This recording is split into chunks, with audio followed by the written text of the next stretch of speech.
Alright guys, in this video we're talking about a new PlayStation subscription service that is apparently being worked on right now that is set to take on Xbox Game Pass. This is information that was revealed by industry insider Jason Schreier.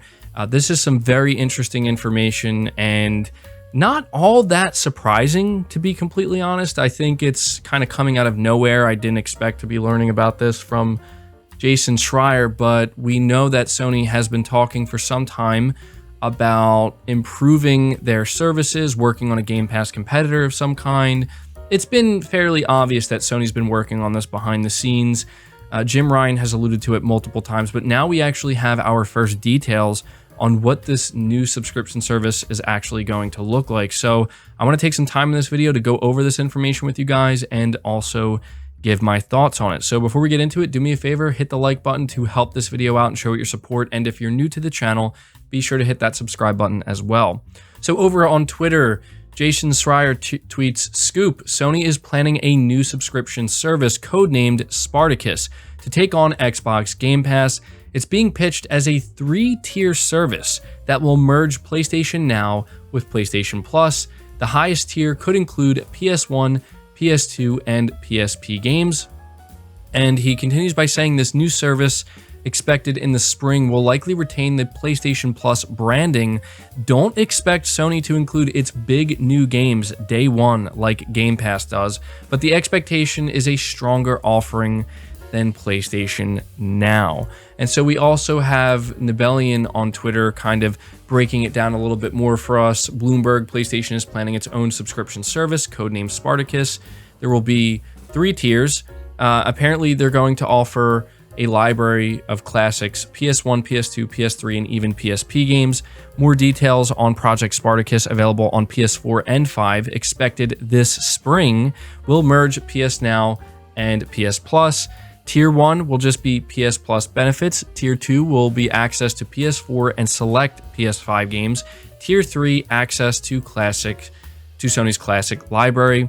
And Sony is also investing more heavily into cloud gaming. So again, like, I'm looking at this and I had to say it's really not all that shocking. I think it just kind of feels that way because Sony's been very quiet about details regarding this service, and it's always exciting to get new information, but this to me sounds exactly like what a lot of us suspected Sony was working on, right? We've been talking for quite some time about, what are Sony's plans for backwards compatibility, and clearly, you look at patents that have been filed numerous times and being updated constantly, and it became somewhat clear that Sony was going to try to work in these classic PlayStation titles, PS3, PS2, PS1, PSP games, into some type of service and leverage PlayStation Now. And I think that this is something that's been a long time coming. When people talk about, well, what's the easiest way Sony could improve the PlayStation Plus offering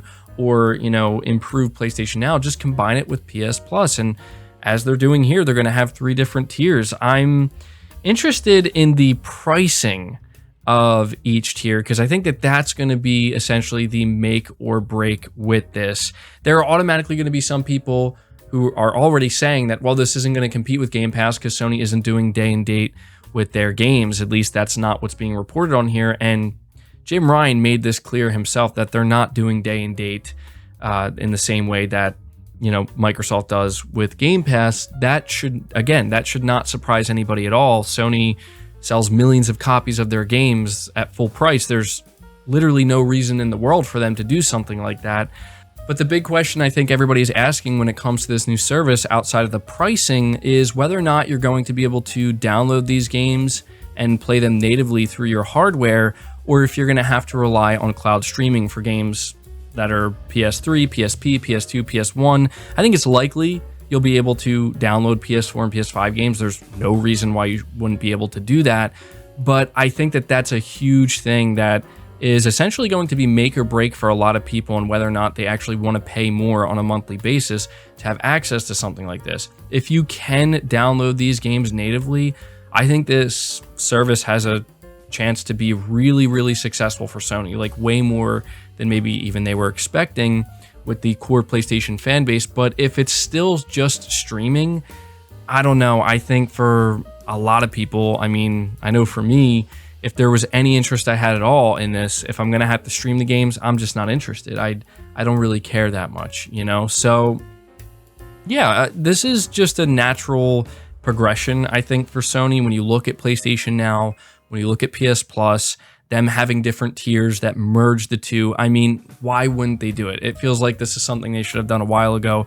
But I think what most people are kind of waiting to find out, and what they want to know with this is, you know, what is going to be different? Because everybody knows how PlayStation Now functions. And you could argue that maybe Sony doesn't advertise PlayStation Now as well as they could or should, and they seemingly don't prioritize it that much. But it's something that is slowly becoming more important to Sony over time. The big thing that a lot of people don't care for with PlayStation Now is the fact that they have to stream a lot of games that are on PlayStation Now. They have this massive catalog, but people don't like streaming their games. They don't like playing them through the cloud. They would prefer to play them natively. So as I said, I think that that's going to be a huge difference maker when we learn about this. And yeah, I'm certainly interested. I'm interested to see how this is going to be received when it's officially announced. I think it's safe to say that this is real. Again, we've heard Jim Ryan allude to this multiple times. None of this should come off as a shocker to anybody, but I think right now what everybody wants to know are the details. What's the pricing going to be like? You know, will we be able to download all of these games or just some of these games? And how is this going to change Sony's approach to taking their exclusive games and putting them onto PlayStation Now? Because I feel like since there will be new tiers, higher tiers, where people are paying more a month to have access to both PS Plus and PS Now, it just naturally makes PS Now more relevant. Is this going to encourage Sony to maybe try to put some games onto PlayStation Now sooner rather than later?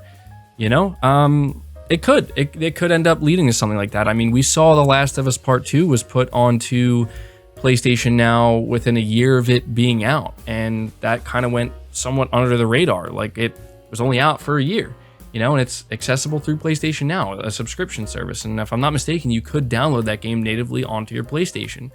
So, you know, this just makes a lot of sense to me. I feel like we kind of saw this coming from a mile away. And so at this point, I'm going to ask you guys to let me know your thoughts down in the comments below. What do you think of this new service, which is being codenamed Spartacus, that's coming from PlayStation? Is it something you think you're going to be interested in? Is it something that you're going to kind of wait and see and learn more of the details before you decide? Or is it just something you're not interested in? I will be interested myself in seeing what you have to say about that. So leave the video a like if you enjoyed it or found it informative. Subscribe if you're new, hit the bell notification icon, and feel free to share the video out on top of all that. But until next time, guys, take care.